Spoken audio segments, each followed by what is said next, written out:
Hello, and welcome to the fourth episode of the Spiritual Language Teacher podcast. My name is Sophie, and I am the Spiritual Language Teacher.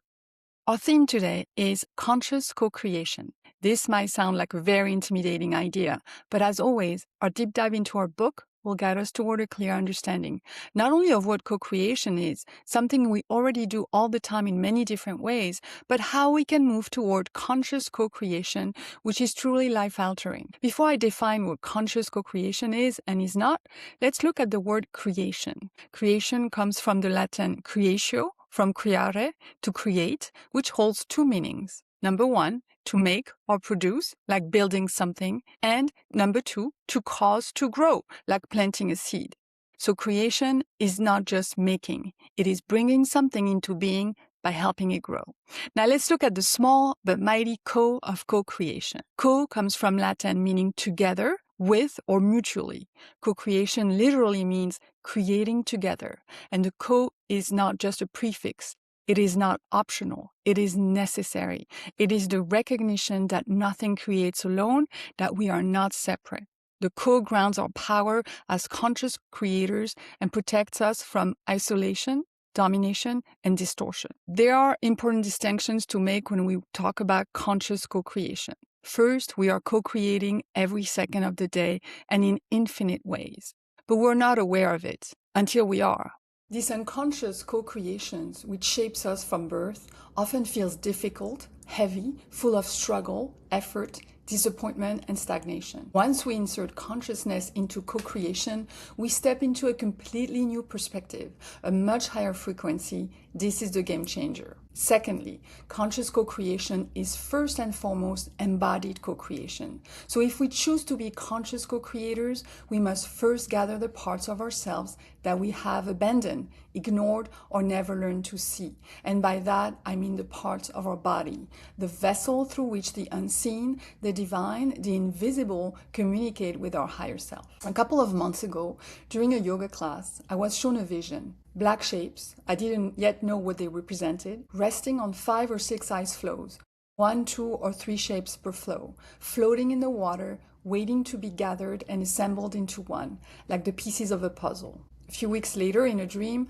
I relived a painful memory of first love heartbreak and the agonizing feeling of being rejected, abandoned, and left behind as if I was nothing. Then after noticing, observing, and slowly putting it all together, I received the awareness that at the age of 17, as a reaction to being abandoned, I had unconsciously abandoned parts of my own body, recreating that same agonizing feeling of rejection for my body or in my body again and again until now more than 37 years later.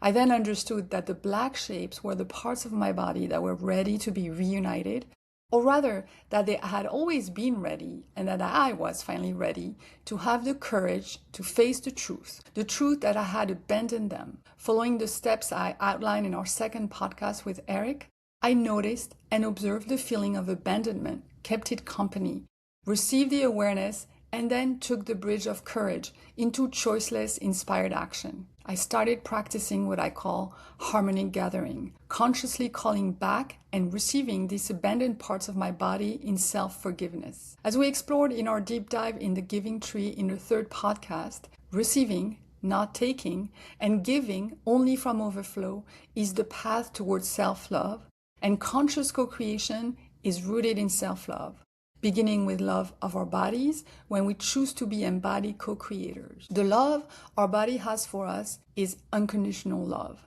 And with harmony gathering, we start understanding what unconditional love might feel like. Now that we understand the basics of embodied co-creation, let us dive into embodied co-creation with other humans. For this, I am offering the idea that embodied co-creation with others requires embodied co-creation within each creator, and that the group intention be rooted in 3 necessary foundations that are inspired from self-determination theory. Self-determination theory, developed by Edward Deci and Richard Ryan, is a theory of human motivation that says people thrive and learn best when 3 basic psychological needs are met: autonomy, competence, and relatedness. I use the finding of this theory in my second language classroom, constantly seeking ways to offer my students opportunities to fulfill these needs. Here, I am taking these three needs, autonomy, competence, and relatedness, and reframing them into the three roots for embodied co-creation in groups.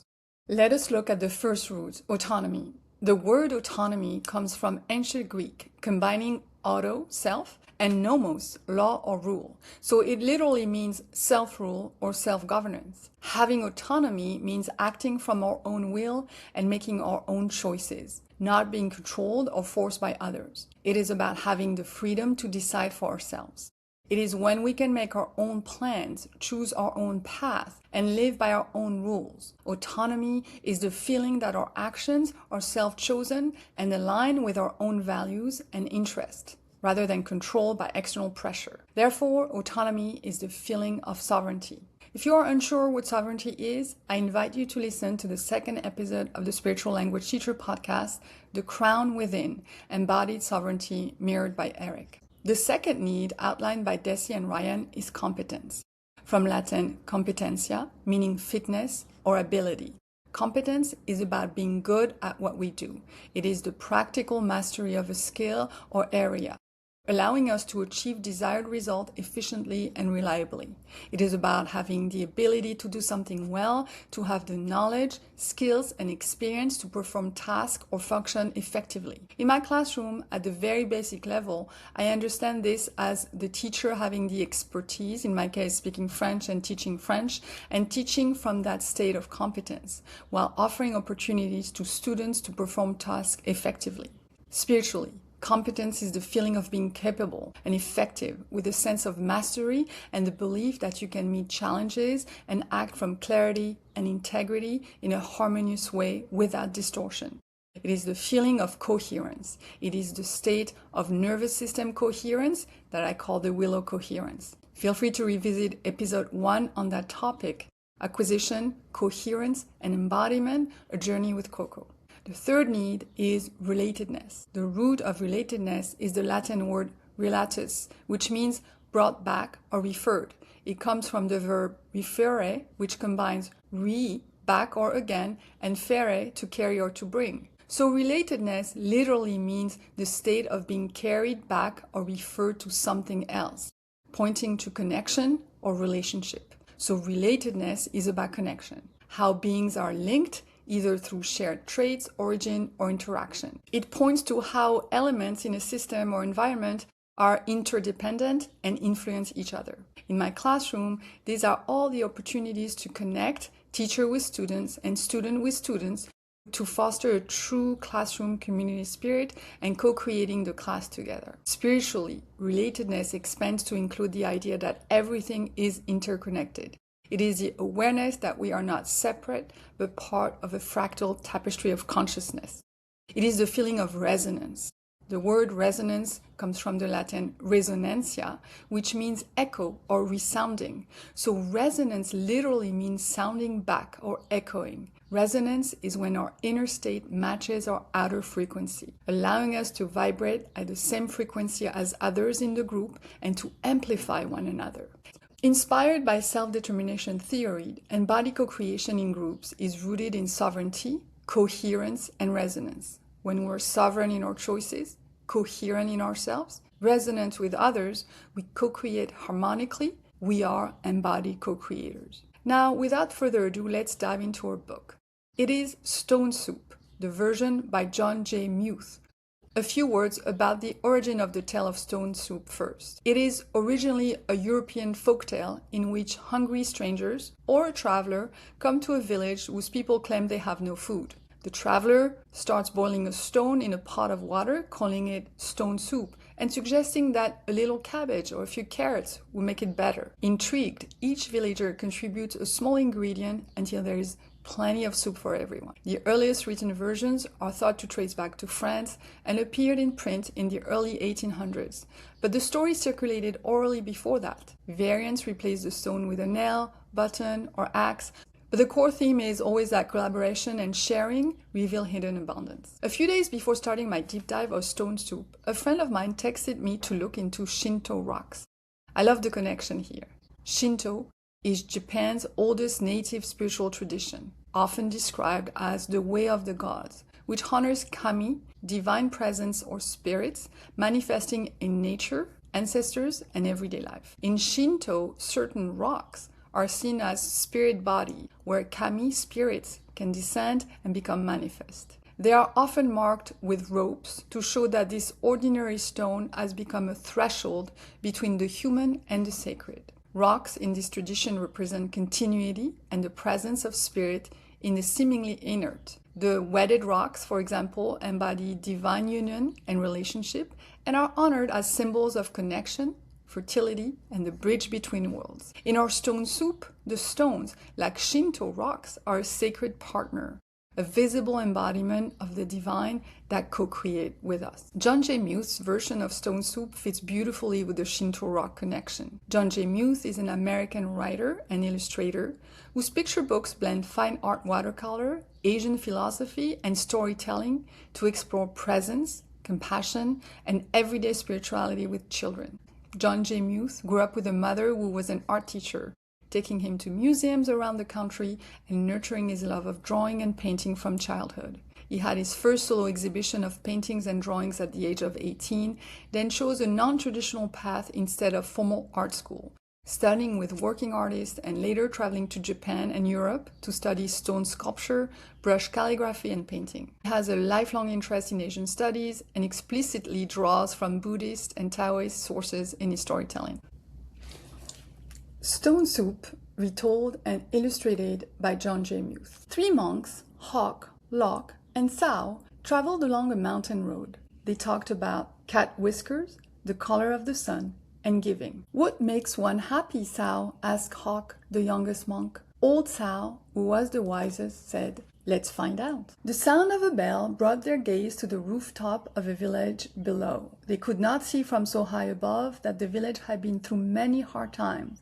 Flood and war had made the villagers weary and untrusting of strangers. They had even become suspicious of their neighbors.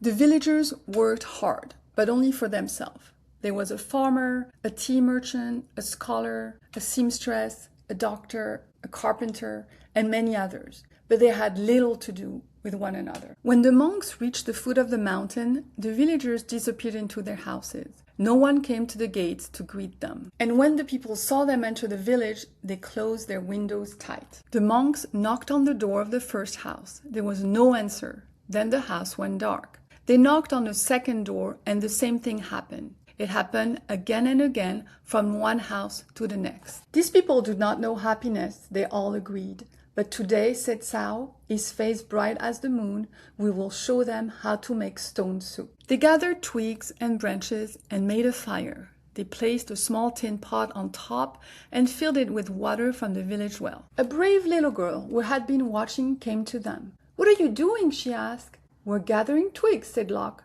"We're making a fire," said Hawk. "We're making stone soup, and we need 3 round smooth stones," said Sao.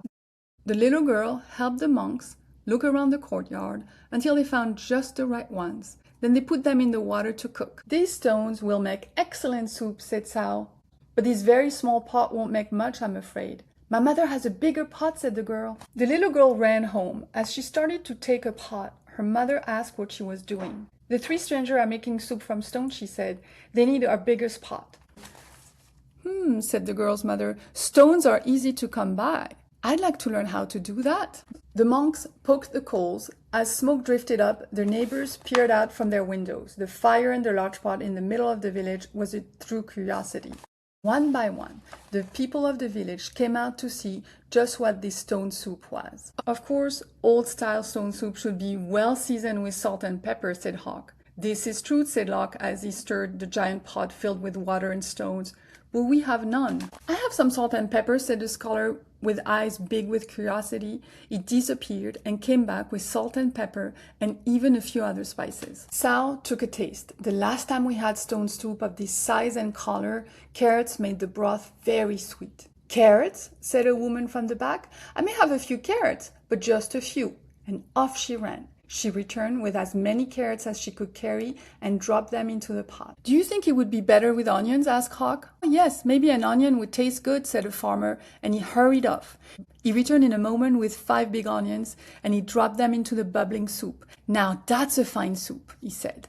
The villagers all nodded their heads as the smell was very agreeable. "But if only we had some mushrooms," said Sao, rubbing his chin. Several villagers licked their lips. A few dashed away and returned with fresh mushrooms, noodles, pea pods, and cabbages. Something magical began to happen among the villagers. As each person opened their hearts to give, the next person gave even more. And as this happened, the soup grew richer and smelled more delicious. "I imagine the emperor would suggest we had dumplings," said one villager. "And bean curd," said another. "What about clad ear and mung beans and yams?" cried some others. "And taro-root and winter melon and baby corn," cried another villagers. "Garlic, ginger root, soy sauce, lily buds. I have some," people cried out, and off they ran, returning with all they could carry. The monk stirred and the pot bubbled. How good it smelled, how good it would taste, how giving the villagers had become. At last, the soup was ready. The villagers gathered together. They brought rice and steamed buns. They brought lychee nuts and sweet cakes. They bought tea to drink, and they lit lanterns. Everyone sat down to eat. They had not been together for a feast like this for as long as anyone could remember. After the banquet, they told stories, sang songs, and celebrated long into the night. Then they unlocked their doors and took the monks into their homes and gave them very comfortable places to sleep. In the gentle spring morning, everyone gathered together near the willows to say farewell. "Thank you for having us as your guests," said the monk. "You've been most generous." "Thank you," said the villagers. "With the gifts you have given, we will always have plenty. You have shown us that sharing makes us all richer." "And to think," said the monks, "to be happy is as simple as making stone soup." The author adds that in this retelling, I'm quoting, "I took the traditional form of the stone soup story and set it in China. I also used the Buddha story tradition, where tricksters spread enlightenment rather than seeking gain for themselves. The characters, Hawk, Locke, and Sao, are prominent in Chinese folklore. There are 3 deities that bestow health, wealth, and prosperity. In this story, they have taken the form of 3 Zen monks. Now, let's start our deep dive by looking at the cover of this beautiful book. The viewer is placed inside the pot, so we see the 3 monks and a little girl leaning over, looking down into its depth. We're looking up at them as they gaze in. On the left, Sao's head and neck tilt into view. He smiles broadly, his mouth open in joyful delight. Next to him, the little girl is fully absorbed, both hands resting on the rim of the pot as she peers inside with focused curiosity. The second monk smiles softly while tossing 3 stones with his left hand into the pot. The stones are caught in midair, suspended in the moment just before they land. To his left, the youngest monk, Hawk, gazes into the pot with wide-eyed amazement. Above them, the title appears in large red letters, while the author's name, also in red but smaller, curves along the top as if gently imprinted into the pot itself. The inside of the pot is a beautiful shade of lavender that turns white at the rim. The mouth of the pot is a pale golden yellow, like sunlight. An even brighter yellow appears when the book jacket is removed, revealing a striking illustration of the little girl standing on the pot, or perhaps of a circular O, painted in black ink with a black cat inside the circle, like an inked brushstroke. The author notes that long ago in China, the color yellow, the color of the sun, was worn only by royalty. And while the little girl in yellow in our story is not an empress, she's someone quite exceptional. I see this illustration as suggesting that children up to about age 7 are natural self-determined or embodied co-creators, innately sovereign, coherent, and resonant.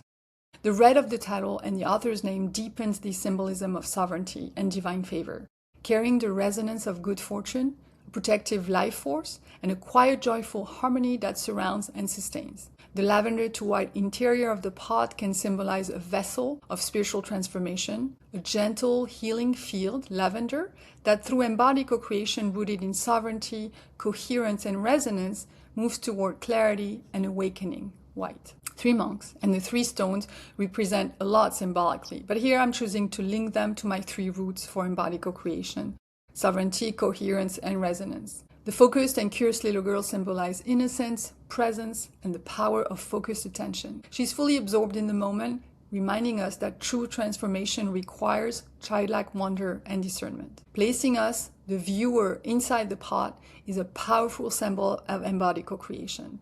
The transformation does not happen outside of us, it happens within us in joy, curiosity, intention, and awe. The title page of the book showed the title Stone Soup in red letters above an empty porcelain bowl with blue decoration in the style of traditional Chinese porcelain, with a white porcelain spoon resting inside. The 3 stones sit around the bowl, the smallest on the left or west side, the middle-sized stone on the right or east side, and the largest on the south side of the bowl, each casting a soft shadow. The first spread showed the Great Wall of China on the left, and on the right, the 3 monks traveling along a mountain road. Caught mid-movement, Hawk, the youngest monk, walks playfully with his arm extended and his gaze turned downward, symbolizing the youthful ease of being present in the moment and an incessant curiosity. Locke, the second monk, walks between the other 2 with a soft smile on his face. His walk is relaxed and pleasant, despite the bag he carries on his shoulder, suggesting a gentle ease of responsibility as the one older than Hawk and younger than Sao. Sao is held in a moment of stillness, standing and perhaps breathing with his eyes closed, holding his wooden staff with both hands. The text reads, 3 monks, Hawk, Locke, and Sao, traveled along a mountain road. They talked about cat whiskers, the color of the sun, and giving. What makes one happy, Sao asked Hawk, the youngest monk. Old Sao, who was the wisest, said, let's find out. The first spread is like the opening chord of the whole story. It stages an inner journey from separation into a journey of shared discovery by presenting 3 different ways of being that together begin the path toward true happiness. The Great Wall behind them suggests old patterns of protection and separation, keeping inside and outside apart, while the mountain road is a threshold space where those boundaries can soften and new insight can arise. The question, what makes one happy, is asked on this threshold, mirroring any moment in our own life when we are between identities, role or certainties, and become available to a new form of knowing. Each monk can be read both as a character and as an aspect of one's psyche. Hawk as innocent presence and curiosity, close to this earth and to sensation. Locke as gentle engagement and joyful responsibility. And Sao as contemplative wisdom and inner rootedness that can hold spaces for others. Their question, what makes one happy, and their playful conversation about cat whiskers, the color of the sun, and giving, weave together sensitivity, illumination, and generosity, foreshadowing that real happiness is discovered through embodied co-creation. In Chinese culture, the black cat often carries a sense of protection and good fortune, and its whiskers can symbolize a quiet, intuitive sensitivity, the ability to feel what others cannot yet see. The second spread shows the village at the bottom of the mountain where the 3 monks have stopped, bathed in soft shades of lavender and pale yellow. The text on the left above the village reads, the sound of the bell brought their gaze to the rooftops of a village below. They could not see from so high above that the village had been through many hard times. Famine, floods, and war had made the villagers weary and untrusting of strangers. They had even become suspicious of their neighbors. This scene shows a village whose heart has closed. The natural flow of giving and receiving is blocked, setting up the need for healing and reconnection.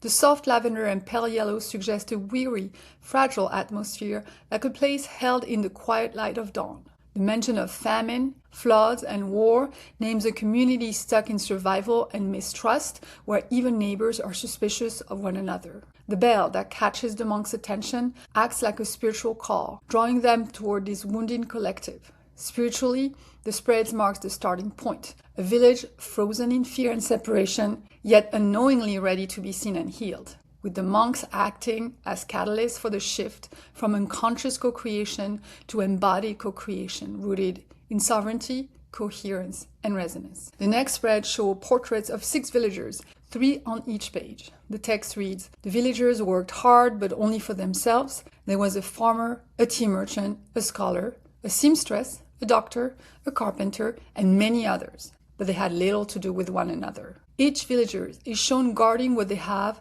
and looking out with suspicion. The farmer feeds his 2 chickens while eyeing the viewer, or the monks, warily. The tea merchant hides 2 large lidded baskets beneath a cloth, his expression equally guarded. The scholar faces forward with small overglasses on his nose, holding a cup of tea, as if to say, what do you want from me? All I have is my knowledge, and it is mine. The seamstress, the only woman among the 6, is dressed in beautiful clothes with an elaborate headdress and earring, holding a plate of dumplings and wearing the same suspicious look. The doctor, similarly wary, stands before shelves of jars, carefully filling a blue jar to the brim with powder. The carpenter tries to close a huge pantry overflowing with vegetables, so full that some spill onto the ground. He looks away as if to say, "No, I don't have anything," while clearly unable to hide the truth. Spiritually, this spread shows how each villager's unique gift becomes distorted when it is hoarded rather than shared. The farmer, tea merchant, scholar, seamstress, doctor, and carpenter each hold something valuable: food, goods, knowledge, skill, medicine, abundance.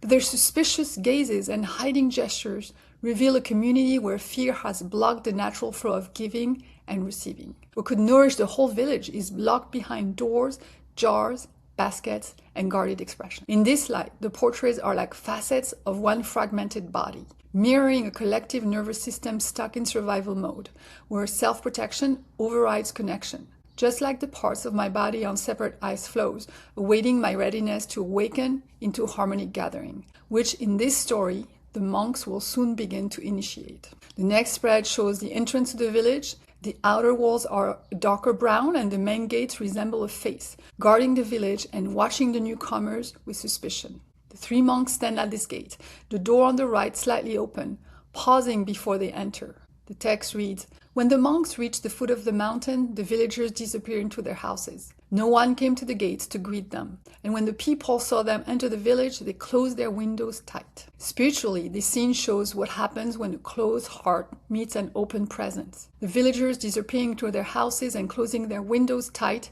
is the village nervous system going into full defense. Strangers trigger old wounds of famine, floods, and war, so the community contracts even more, shutting out contact and possibility. The gate that looks like a weary face becomes the energetic boundary of a system that no longer trusts the outside world. The monks pausing at the threshold, with the door slightly open, is a powerful image of conscious entry into a distorted field. They do not rush in, they ready themselves by grounding themselves first before stepping into the village's fear and fragmentation. They arrive as catalysts of embodied co-creation, bringing sovereignty, coherence, and resonance to awaken a community that has forgotten how to receive. On the next spread, on the left page, the text reads, "The monks knocked on the door of the first house. There was no answer. Then the house went dark. They knocked on the second door and the same thing happened. It happened again and again from one house to the next." We see the 3 monks standing in an empty plaza. Hawk, now with his hat on his back like Sao, is knocking at the door. Sao stands a few steps behind him, ready to assist if someone were to answer. Locke has already given up on anyone from that house opening the door and is scanning in a different direction. On the roof sits the black cat, and at the upper window of the house, the left shutter is open. There we see the little girl from the cover dressed in bright yellow. Spiritually, this scene shows how a field of fear can refuse contact at the surface, while something deeper in the system is already waking up. The closed doors and lights going out are like a series of nervous system shutdowns. Each house goes dark as soon as connection is attempted, repeating the old pattern of withdrawal, mistrust, and self-protection. The monks keep knocking, but the village conscious layer is not yet able to receive them. Hawk knocking, with his hat now on his back like Sao, suggests a shift. Innocence and curiosity are stepping forward, supported by wisdom right behind him. Sao stands ready, not forcing, not pushing, but available, like a steady regulation presence holding space for Hawk's first attempts at contact. Locke, scanning in another direction, carries the sense of searching for possibility even when one door appears closed, but keeps looking for where connection might be available. The black cat on the roof introduces intuitive protection and subtle perception, watching from above. Its presence hints that beneath the visible refusal, the village is being quietly held and observed. Something in the unseen is already tracking this moment of potential change. The little girl in bright yellow at the open upper window is the key. She's the first crack of light in a wall of no. While the adults shut doors and windows, the child remains open, seeing and being seen. Her yellow clothing evokes joy, life force, and inner sovereignty. She stands as the village's unguarded heart, still capable of resonance. Taken together, the page shows that even when every visible door says no, the work of embodied co-creation is already beginning. The monk's grounded persistence, the watchful cat, and the luminous child all signal that contact will not come through force, but through the part of the system, like the little girl, that is still sovereign, coherent, and resonant enough to answer the knock. The key is that the three monks are already embodied co-creators, rooted in sovereignty, coherence, and resonance. So when they begin to co-create with the little girl, their connection is going to amplify and radiate this energy through the whole village. On the right page, the text reads, "These peoples do not know happiness," they all agreed. "But today," said Sao, his face bright as the moon, "we will show them how to make stone soup." We see Sao on the right side of the page, head bare, expressing his wise intention with grounded calm. Locke, also bareheaded, stands beside him with a finger to his mouth, listening to Sao with a gentle smile and eyes lowered in thoughtful attention. Hawk is behind Locke with his hat on his head, looking at Sao with a soft, receptive gaze. On this page, the monks shift from observing the village's unhappiness to choosing a clear, loving action. They will show the villagers' happiness through the shared experience of making stone soup. Sao's face, bright as the moon, is important here. The moon reflects light rather than generating its own, just as the monks do not impose something foreign on the village, but reflect back its own hidden capacity for generosity and joy. Sao's brightness, Locke's attentive listening, and Hawk's receptive gaze reveal three distinct expressions of wisdom, receptivity, and curious engagement. Each monk is distinct, yet they appear deeply unified in their sovereignty, coherence, and resonance, and aligned in a shared intention to begin this new experience of embodied co-creation with the people of the village, embodying happiness as something lived and shared rather than talked about. On the next spread, the text on the left page reads, "They gathered twigs and branches and made a fire. They placed a small tin pot on top and filled it with water from the village well." We see the three monks from above, in the village plaza, actively engaged in this simple work. Hawk on his knees on the right side of the square, picking up twigs. Locke, in the center, tends the fire with the branches already gathered, and Sao, on the left side, carries a small tin pot filled with water towards the flame. In the background, just behind the buildings, the little girl in yellow and her black cat peek around the corner, watching the three monks with quiet curiosity. Spiritually, this is the moment when harmonic gathering moves from invisible to visible. Through the concrete actions of gathering wood, kindling fire, and placing water over a small metal pot, the monks begin a gentle alchemy with the basic elements, earth, fire, water, metal, rearranging what already exists in the village into a new pattern of coherence. The small tin pot embodies the metal element as a humble vessel of structure and containment, conducting fire and water so that ordinary ingredients can be quietly refined into something precious. This small but mighty pot over the fire becomes a new shared center, the first heart fire of embodied co-creation in a plaza that was previously empty and disconnected. On the right page, the text reads, "A brave little girl who had been watching came to them. 'What are you doing?' she asked. 'We're gathering twigs,' said Locke. 'We're making a fire,' said Hawk. 'We're making stone soup, and we need 3 round smooth stones,' said Sao." The three monks stand on the left side of the page, close to the heart, where a small wisp of vapor is beginning to rise from the tin pot. Sao, closest to the fire, stands grounded and appears as the largest of the three, steady, kind, and gentle. He looks directly at the little girl, who looks up at him. Their eyes meet as she points toward the tin pot on the fire, the black cat behind her also seemingly to wait for an answer. Hawk stands just behind Sao, looking at the girl with a soft, encouraging smile, while Locke, a bit further back and smaller in the distance, pauses with twigs in his hands, turning to include her in their work. Spiritually, this is a crucial threshold. The little girl has actively become the access point for transformation. By stepping forward asking, "What are you doing?" and entering into direct eye contact with Sao, she is the first villager to bridge the gap between fear and curiosity, opening the channel through which embodied co-creation can begin to flow into the village. The monk's invitation for 3 round stones as a request for symbolic contribution is an initiation, a gentle way to engage the villagers without force. On the next spread, the text reads, The little girl helped the monks look around the courtyard until they found just the right ones. Then they put them in the water to cook. We see 3 stones stacked one atop another, the largest at the bottom, the middle stones in between, and the smallest on top, whose shared shadow evoked the shape of a sitting Buddha. Each stone resonates with one of the 3 monks, Sao, Locke, and Hawk, and together, like Shinto rocks, they are a sacred partner, a visible embodiment of the divine that co-creates with us. On the right page, the text reads, "These stones will make excellent soup," said Sao, "but this very small pot won't make much, I'm afraid." "My mother has a bigger pot," said the girl. We see Sao on his knees by the fire, looking toward the girl, while Hawk stirs the soup and Locke smiles, watching them both. The little girl stands, smiling at the soup. Everyone gathers close around the fire at the same eye level, forming a circle of emerging community that suggests equality, shared focus, and a deepening sense of belonging. The fire at the center becomes a kind of spiritual heart, a quiet heart of transformation that echoes Buddhist and folk images of fire as a force that turns ordinary experience into insight and connection. Even the 4 houses behind them, washed in warm yellow sunlight beneath a soft lavender sky, seem to lean in with curiosity, as if the whole village is quietly beginning to witness and soon participate in what is unfolding. The next spread on the left page reads, "The little girl ran home. As she started to take a pot, her mother asked what she was doing. 'The 3 strangers are making soup from stone,' she said. 'They need our biggest pot.'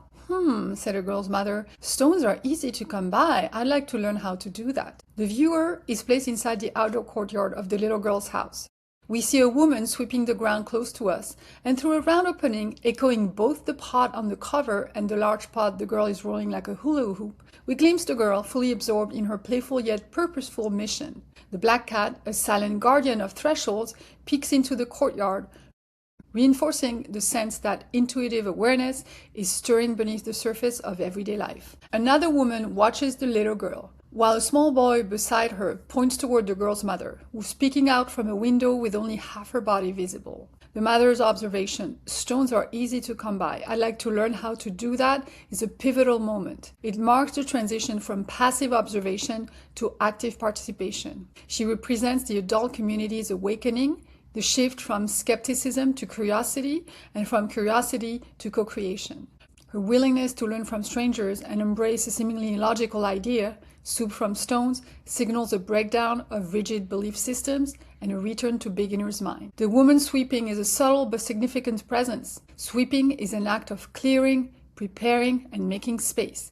In this context, it can symbolize the clearing of old patterns, beliefs, or resistance, making way for the new energy of co-creation. The moon gate through which the girl is seen is a powerful symbolic element that acts as a portal, inviting the viewer and the villagers into the unfolding circle of co-creation. It echoes the pot, the fire, and the emerging community circle, reinforcing the idea of a unified field. The little boy, pointing toward the mother at the window, is a symbolic messenger.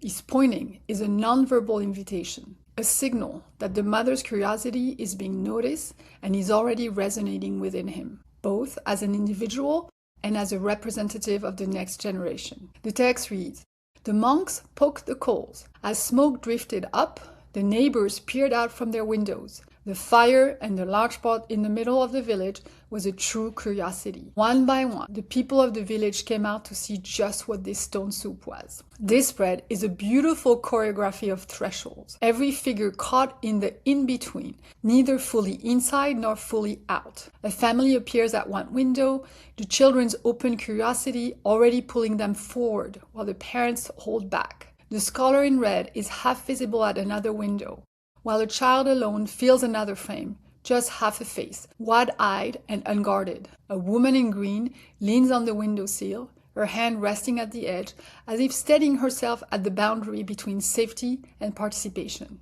A man props himself forward on his arms, drawn by something he cannot yet name. Behind another woman, a little girl peeks out, the mother instinctively shielding her child even as her own curiosity pulls her toward the scene. At a half-open door, a man in purple leans in, his body still inside, but his whole being inclining toward what is unfolding outside. The text mentions the monks poking the coals and smoke drifting up. Here, the fire is not just for cooking. It is a sacred element, a purifier, a transformer, and a symbol of divine presence. It is an altar, a sacred center that draws the villagers out of their homes. It represents the coherent resonance that melts resistance and invites participation. The smoke itself is a liminal element, neither fully visible nor fully invisible. It acts as a signal, a scent, a whisper that something sacred is happening. It draws the villagers not through words, but through sensation, a primal pull that bypasses the mind and awakens the soul. Each window is a threshold, but also a lens. The villagers are peering out, not just physically, but perceptually. They are witnessing a new reality, one where stones make soup and strangers bring coherence. They're testing the resonance, sensing whether it is safe to step forward. The presence of the scholar in red that we recognize clearly from a previous page suggests that even the most guarded intellect is not immune to wonder. Its partial visibility suggests he's still integrating the new paradigm. The man in purple at the half-open door poised at the threshold between the known and the unknown, his whole being still inside the house but leaning forward, a gesture that suggests the first stirring of sovereignty, one of three roots of embodied co-creation. The autonomy of inner authority to choose freely and consciously to choose coherence. The phrase, one by one, the people of the village came out, is significant. It symbolizes collective emergence and shows that coherence is built incrementally through individual acts of courage and curiosity, small but consistent acts of presence. The left page reads, "Of course, old-style stone soup should be well seasoned with salt and pepper," said Hawk. "This is true," said Locke as he stirred the giant pot filled with water and stones, "but we have none." "I have some salt and pepper," said the scholar, his eyes big with curiosity. He disappeared and came back with salt and pepper and even a few other spices. The viewer is now placed inside the gathering, standing just behind the villagers as one of them. A quiet but significant shift from observer to participant. The giant pot, glowing with a warm golden tone, sits at the center like a communal altar, a sacred vessel around which the village is slowly, tentatively congregating. Locke's head is visible just ahead of us, and Sao stirs the soup with a large bamboo stick. The pot filled to the brim, abundance already taking shape before anyone fully understands what is happening.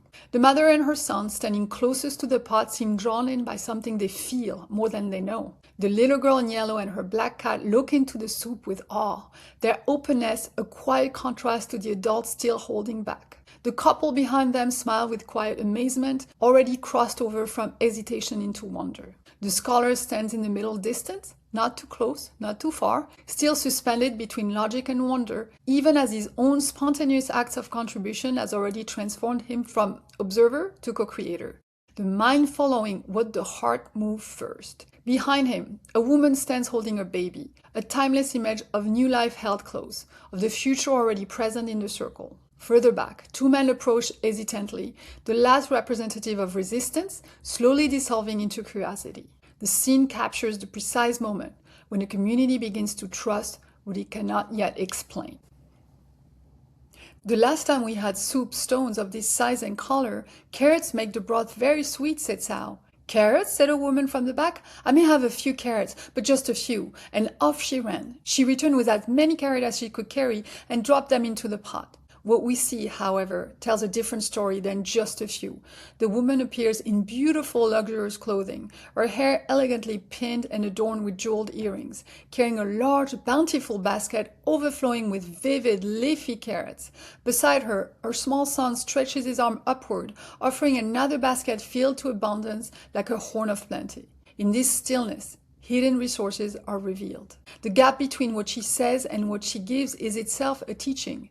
She comes with the protective language of scarcity, just a few, yet returns with everything she has, revealing the generosity that was always present beneath the holding back. Her finery suggests that she's one of the village's most prosperous members, making her own handiness all the more significant, and her son, mirroring her gesture, suggests that the act of giving is already being passed down, embodied, and lived before it is ever explained. Together, Mother and child form an image of abundance freely released, the soup drawing forth not only carrots, but the hidden fullness of the village itself. On the next spread, the left page reads, "Do you think it would be better with onion?" "Oh yes, maybe an onion would taste good," said a farmer, and he hurried off. He returned in a moment with 5 big onions, and he dropped them into the bubbling soup. "Now, that's a fine soup," he said. The villagers all nodded their heads as the smell was very agreeable. Something has shifted. The soup is no longer a curiosity to be watched from a distance. It has become a shared creation to be gathered around and celebrated. Locke stirs with a large bamboo stick, smiling down at the pot while the fire burns bright orange beneath the golden vessel. Its warmth now as much emotional as physical. Sal stands sideways, arm claps behind his back, contemplating the soup with quiet satisfaction, and the little girl in yellow mirrors his posture exactly, leaning slightly forward beside him, as if she too has become a keeper of this unfolding mystery. The scholar in red stands close to Sal, arms also held behind his back, his profile open and smiling, no longer suspended between logic and wonder, but fully present. His body language echoes Sal's own, a subtle sign that teacher and student have quietly changed place, or perhaps that the distinction no longer matters. Hawk leans close to the pot with a wide smile, nearly touching it, his delight physical and unguarded. Beside him, the farmer faces outward toward the viewer, one arm extended, an onion raised in his hand, his joy spilling directly into our space. He is not just giving to the soup, but inviting us in, offering us the same moment of generous participation. The onion, with its many layers, a classic symbol of unveiling, suggests that the community is now ready to peel back illusions and integrate deeper truths. The men and women behind him smile with pride. And pride, though still filtered through the ego, is evidence that the villagers are slowly emerging from the fear that held them at the beginning of the story, beginning to recognize themselves as part of something larger than themselves as individuals, a first taste of oneness. Behind Locke, a joyful crowd is forming. The village, gathering now not out of curiosity, but drawn by the still unconscious pull of sovereignty, coherence, and resonance. The smell was very agreeable. That single line carries quiet but profound weight. Smell is the most primal of the senses, the first to awaken when we enter the world, before sight or language are even possible. Here, it works the same way, bypassing logic entirely and arriving directly into the emotional and somatic field. In this moment, the coherence slowly building around the pot is no longer something the villagers see or understand, but something they breathe in, feel in the body, know without knowing. The breath of the soup has become the breath of the community, calling the village back to its most original sense of home. On the right page, the text reads, "But if only we had some mushrooms," said Sal, rubbing his chin. Several villagers licked their lips. A few dashed away and returned with fresh mushrooms, noodles, pea pods, and cabbages. We see Sal on the left of the page, right arm behind his back, left hand raised to his chin in contemplation. His body caught mid-stride with one heel lifted, suspended between thought and movement, as if the idea itself is still becoming. Floating in the air above the text are 5 mushrooms and 5 pea pods, caught mid-flight, and at the center of the page, the black cat looks up at them with focused attention, poised as if ready to pounce, turning the moment into pure play. Above the mushrooms and the pea pods are the noodles, shaped like the Chinese word for teach, as indicated in the author's note. The Chinese character for teach is made of 2 parts, the love between generations and a hand offering guidance. Its oldest meaning is simply this: what those above give, those below receive and carry forward. The noodles holding that shape are themselves a symbol of the unbroken thread of life. In Chinese tradition, they must never be cut, because to cut the noodle is to cut the life. The monks taught without a single word. They shaped the teaching into something you could eat and ingest wisdom at the same time. They symbolize the deep connection between learning and community. The number 5 mushrooms and 5 pea pods on this page, and the 5 onions from the opposite page carries its own quiet resonance. In Chinese tradition, 5 is a foundational number, corresponding to the 5 elements: wood, fire, earth, metal, and water, the 5 directions, east, south, center, west, north, and 5 flavors in Chinese medicine: sour, bitter, sweet, pungent or spicy, and salty, of which Mushrooms themselves represent the deep grounding earth flavor and often connected to the sweet. 5 also appears in Buddhism as the 5 aggregates: form, feeling, perception, mental formations, consciousness, and the 5 precepts that ground an ethical life: not killing, not stealing, wise sexuality, truthful speech, clarity of mind, suggesting wholeness and the full range of human experience. The repetition of 5 mushrooms, subconscious rising into form, and 5 pea pods, seeds of new life, side by side, deepens this sense of balance and completeness. As if the soup is not merely being seasoned, but ritually completed, each ingredient a conscious offering into a new living whole. On the next spread, the left page reads, "Something magical began to happen among the villagers. As each person opened their heart to give, the next person gave even more. And as this happened, the soup grew richer and smelled more delicious." We're back inside the pot, returning to the same intimate perspective as the cover. But everything has changed. Where before we looked down into an empty water and the 3 stones, we now see a circle of faces, all leaning in, all smiling, all present. Locke holds the large bamboo stick at the center, stirring slowly, and around him, moving counterclockwise, are 5 villagers. Then the black cat, then the little girl in yellow, then 7 more, 15 people in all, forming a living mandala of co-creation gathered around the golden broth. And yet, the circle is not closed. There is one empty space to the right of Locke. The deliberate gap is a symbolic invitation to the viewer, representing that there is always room for one more, for us to join the co-creative field. The counterclockwise movement is worth noting as well. In many indigenous traditions, counterclockwise is the direction of release, of undoing, of dissolution of the separate self into the larger field. The soup stirs the community in the direction of letting go of fear and scarcity and into the divine cornucopia. This image is a powerful illustration of what embodied co-creation is and what it is not. It is not what many spiritual teachers call manifesting, which follows a different model of how creation works. Manifestation as a model is driven by the ego of one person. It is extractive and transactional. Like the flower of life and Fibonacci-style patterns, it represents a consumptive, outward-driven model of creation, one that keeps expanding by using the energy of what came before without returning to source. It is a model that is ultimately finite and ends up depleting itself. But in this image, we can feel and see embodied co-creation, rooted in self-love, where giving happens from overflow and receiving is not taking, rooted into the coherence of our nervous system, in service to others, and in collective flow. It is collaborative, reciprocal, and harmonic. Like the eternal lotus pattern and the spiral of creation, it represents an eternal regenerative model. Each cycle rises, opens, and then returns to source for replenishment, like a lotus that blooms daily, closes, and blooms again. The spiral of creation never depletes because it keeps drawing from an infinite center. This is no longer manifesting from lack, the fear that kept villagers behind closed doors when the monks arrived, afraid that giving something meant losing something, that every exchange was a transaction with a cost. This is embodied co-creation, where each person is sovereign, in coherence, and in resonance, individually and as a whole. The soup grows richer and more delicious as each person gives more. This is the divine cornucopia, an infinite source of abundance, the shift from what can I get to what can I give from my overflow. The right page reads, "I imagine the emperor would suggest we had dumplings," said one villager. "And bean curd," said another. "What about cloud ear and mung beans and yams?" cried some others. "And taro roots and winter melon and baby corn," cried other villagers. "Garlic, ginger root, soy sauce, lily buds. I have some, people cried out, and off they ran, returning with all they could carry.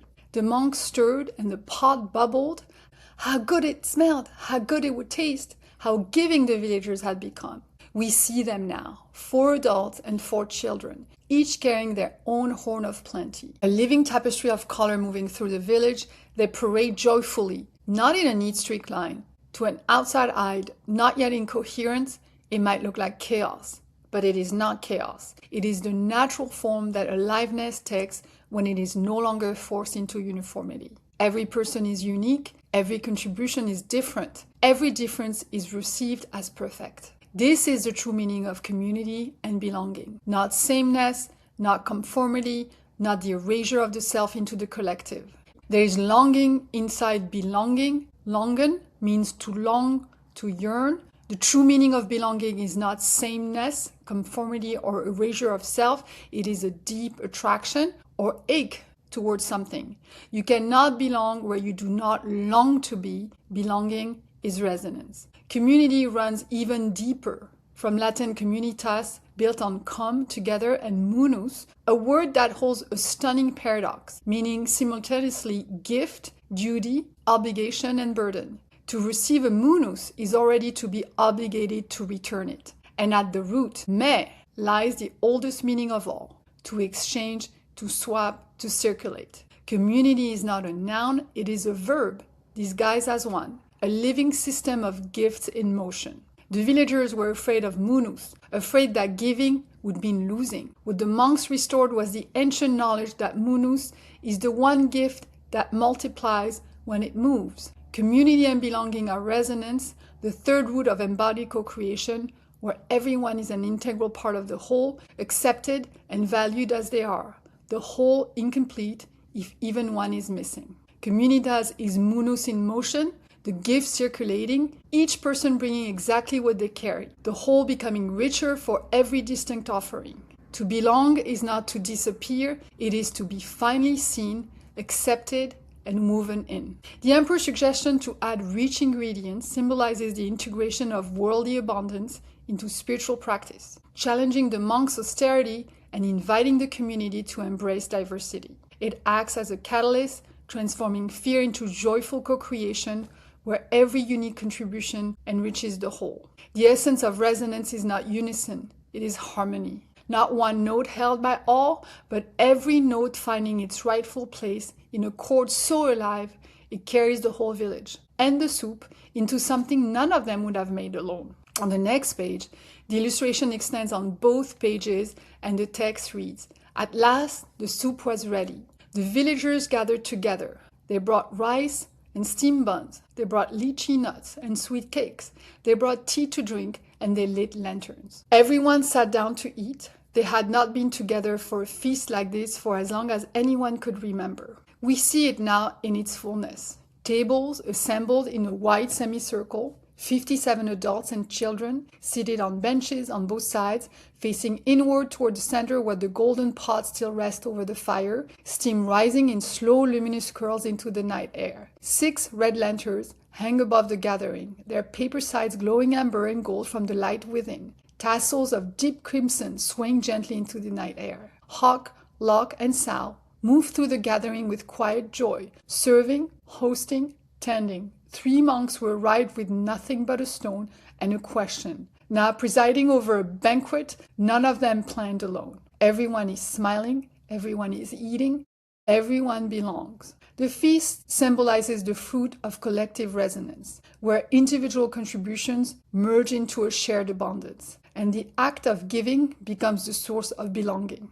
The 6 red lanterns represent enlightened awareness, illuminating the field of unity, while the monks' transformation from solitary seekers to joyful hosts showed that true spiritual mastery is found in service and co-creation, not isolation. On the next spread, a single illustration extends across both pages. The text reads, "After the banquet, they told stories, sang songs, and celebrated long into the night. Then they unlocked their doors, welcomed the monk into their homes, and gave them very comfortable places to sleep." On the left page, we see the 3 monks under 3 glowing red lanterns. Between them and the villagers stand a large paper or fabric screen stretched across a sturdy wooden frame. Behind it, the monk perform a traditional shadow puppet play.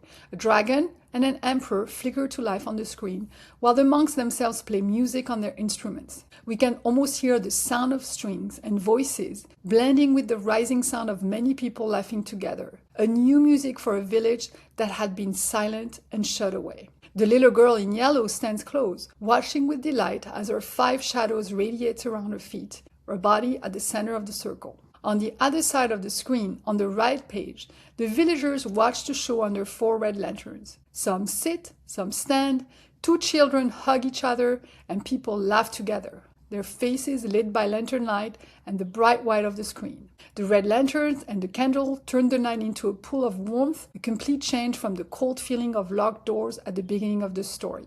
The shadow puppet play turns the simple screen into a doorway between worlds. With just lights and silhouette, the monks called up dragon and emperor, telling stories of power, myth, and transformation, and inviting the villagers into a shared realm of imagination. Shadow puppetry, with its play of light and darkness, mirrors the village's transformation. What was once hidden fear now appears as visible, harmless shadow, something they can watch, enjoy, and integrate. And by choosing dragons and emperors, figures of power, the monks gently reframe authority. It is no longer something to fear, but a story that the community can listen to together, laugh with, and reinterpret. The child in yellow, watching her own shadows while the puppets move on the screen, suggests an inner apprenticeship to story. She is learning that even her shadows can become part of a larger beautiful tale. The black cat at her feet, staring at her face, at her joy, symbolizes that shadows and joy belong together. The little girl in yellow's journey parallels the journey of the villager as a unit, a community learning to harness the power of the solar plexus, will, ego, and personal power, in 4 stages: observe, approach, participate, radiate. During the observe phase, her solar plexus energy is mostly dormant. She is visible but not central, living inside a fearful village where doors are locked and everyone protects themselves. She watches more than she acts, and her eye is shaped by the village scarcity story. Her yellow hints at inner power, but that power is constrained by the collective atmosphere of mistrust, held back rather than expressed. Then, as the monks arrive and begin making stone soup, she enters the approach phase. Her energy shifts from withdrawal to curiosity. She comes closer, observes the pot, and pays attention to the monks. In solar plexus terms, her will is starting to turn outward.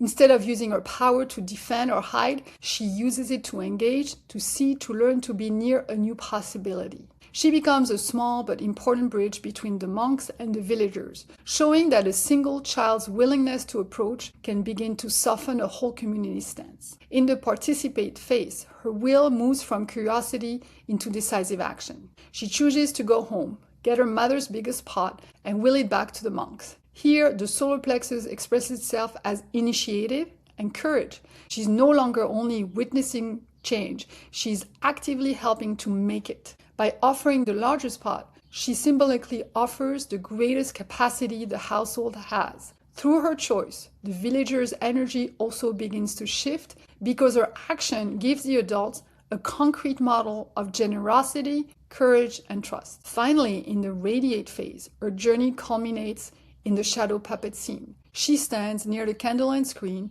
her yellow bright in the center of the image, watching her own shadows radiate around her feet, while the monks play music and bring dragon and emperor to life. Her personal power is now quietly luminous. She belongs to the circle of co-creation. Indeed, she's at the center of it. In this phase, the solar plexus is not about dominance, but about shared radiance. Her joy and her shadows are integrated into the communal celebration, reflecting the village transformation from locked door fear to open door embodied co-creation. The text, then they unlocked their doors, welcomed the monks into their homes, and gave them very comfortable places to sleep, is the culmination of the 4 solar plexus stages we've had just traced. It is the radiate stage gesture, the embodied co-creation gesture itself. Unlocking their doors and welcoming the monks into their homes shows the villagers stepping into embodied co-creation. Their will is no longer used to shut out, but to consciously choose shared space, care, and rest. In that gesture, sovereignty, coherence, and resonance come together. Their inner transformation matches their outer behavior, and they invite the monk's presence to live with them, not just visit. This is true will, awakened conscious will, when it becomes choiceless. As embodied co-creators, the villagers can only invite the monks into their homes to sleep. By opening their homes, they are co-creating a new reality where the stranger becomes a guest and the village becomes a sanctuary. On the next page, the text reads, "In the gentle spring morning, everyone gathered together near the willows to say farewell. Thank you for having us as your guests," said the monks. "You have been most generous." "Thank you," said the villagers. "With the gifts you have given, we will always have plenty. You have shown us that sharing makes us all richer." "And to think," said the monks, "to be happy is as simple as making stone soup." On this final spread, a single illustration extends across both pages, uniting the scene with a light stone bridge that appears lavender in the soft morning light. On the left side of the bridge, down on the riverbank behind a low stone wall, the villagers have gathered to bid farewell to the monks, to express their gratitude and to acknowledge the priceless gift the monks have given, to stand in sovereignty, coherence, and resonance to become embodied co-creators. There is so much joy rooted in their gratitude. The moment is not sad because the monks' presence, energetically, is forever with them, and they stand forever connected across the bridge, no longer separated by fear, but joined in gratitude. The monks who stand on the descending part of the bridge pause to wave one last time before they continue their journey. We do not see their faces clearly, and yet we can feel, imagine their smiles. Their energy has the same quiet, steady quality as at the beginning of the book, but perhaps at an even higher frequency. Each act of courageous embodied co-creation lifting them into deeper alignment. Green foliage in the upper left and upper right corners frame the scene like stage curtains, the green echoing the heart chakra, abundance, and the willow coherence. On the bridge, closer to the villagers, the little girl in yellow waves goodbye to the monks, the first to approach them, not the last to bid them farewell. The water below, glowing with purples and pinks, carries the water archetype, emotion, depth, and the living flow of the story that will continue after the monks have gone. In the end, to be happy is as simple as making stone soup, means that joy arises whenever a community stands in sovereignty, coherence, and resonance. Each person rooted in their own center, aligned in heart and action, and attuned to a shared field of generosity. Embodied co-creation is nothing more and nothing less than this: choosing again and again to bring what we have into the common pot, to share, to receive, and to let our lives become this simple, radiant soup. In this way, the story finally answers its opening invitation. What makes one happy? Let's find out. By showing that happiness is discovered through courageous action, one embodied, shared gesture at a time. And so, as we end our deep dive of Stone Soup, we return to the simple truth that began our journey when Locke asked, "What makes one happy?" To be happy is as simple and joyful as making stone soup. Embodied co-creation is happiness. It is the natural state of a sovereign, coherent, and resonant being, becoming again like the eternal lotus flower, in sovereignty rooted in self-love, coherent in our being, resonant with others, and always returning to source. As this topic was unfolding for me a few weeks ago, I witnessed a group of 4 and 5 years old playing stone soup, an act of embodied co-creation that felt divine in essence. It was a living echo of the wisdom I was receiving from Source, arriving through their play to co-create with me. So why becoming again? Because children are natural embodied co-creators, especially up to about age 7. They do not need to be taught how to play. They simply enter the field and begin shaping it with their imagination and presence. Their play is a direct expression of divine will in action, unfiltered, unburdened by scarcity or fear. So when we remember what children already know, that we are here to step back into our true nature as embodied co-creators, happiness becomes the simple, living soup we make with one another. Now, let's conclude with 2 fun home bliss practices that are wonderful to do with children and just as powerful with adults. Here's the first one, to give you a felt sense of what embodied co-creation feels like. When you're driving on a long trip or just a short ride, invite whoever is with you to play what I call the unimaginable car game. Ask them, What color or kind of car can you not imagine ever seeing? You can keep it simple or get very specific. A green apple car, a car with rainbows on it, a sticker, the word rainbow, a full design, a certain brand of car of a certain color. You get the idea. But I would recommend to start simple and then go to something more complex. Together you decide, and then this is it. You let it go. You don't talk about it anymore. You simply forget about it and enjoy your drive. Minutes, hours, days, or weeks later, it happens. You start seeing that unimaginable car, maybe just once, maybe everywhere. And the moment you recognize it, there it is, and remember your shared intention, that little surge of delight and awe you feel is the taste of embodied co-creation. Setting a playful, shared intention, releasing it, and then meeting it again in the field of everyday life. The second home bliss practice is using what if as a portal to unlimited imagination. I tell my students, imagination is real and real is imaginary. And kids under 7 get it immediately. They respond, oh, so that's real. And they keep playing. They naturally use the what if portal all the time. Imagination is a skill they practice every single moment, unconsciously. And so for them, imagination is unlimited. For adults and older children, we tend not to practice it, and our imagination, like our intuition, becomes limited, blocked, or dormant. We're also plagued by worst-case scenario thinking. As I was working on this podcast, I walked into a coffee shop and stumbled upon a New York Times best-selling game, the worst-case scenario card game, When Disaster Strikes, Who Thinks Alike. Playing this game is in many ways an unconscious practice of staying in fear, victimhood, disempowerment, and limitation. The what if portals offers the opposite. It invites us into a game of beyond your imagination best case scenarios. Instead of rehearsing catastrophes, we stretch our imagination in positive, empowering ways and welcome the unimaginable, the divine, the unseen into daily life. Here are some examples. What if this situation turns out better than I can picture? What if support appears from an unexpected place? What if what I consider as mundane is actually divine? What if this challenge is actually an invitation to play? What if beauty is trying to find me through this situation?